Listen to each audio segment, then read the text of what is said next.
Hello, good morning. आज आहे गुरुवार आणि आज खूप छान माझी सकाळ झालेली आहे.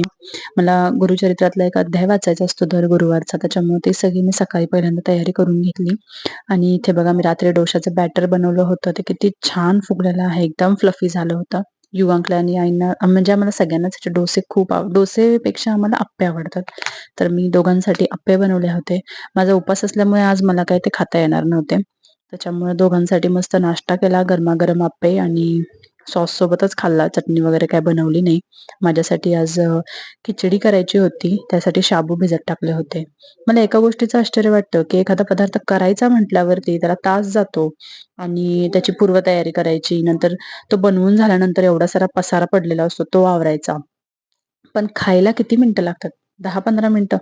त्याच्यामुळे ते करायलाच जास्त भरपूर कुटाणा असतो आणि खायला 10 मिनिटं सुद्धा भरपूर झाले. आणि हा सगळा नंतरचा पसारा आवरत बसावा लागतो. कधी-कधी कंटाळा येतो, पण ठीक आहे, तो आवरावा तर लागणारच. ते माझं सगळं आवरून झालं होतं. सकाळची थोडीशी जी कामं असतात ती झाली की बरं वाटतं. नंतर मला कारण कुठल्याच कामाला हात लागत नाही दिवसभर ऑफिस असल्यामुळे. इथे मला हे पार्सल रिसीव्ह झालं होतं, जे मला दादांनी गिफ्ट दिलं होतं रक्षाबंधनचं.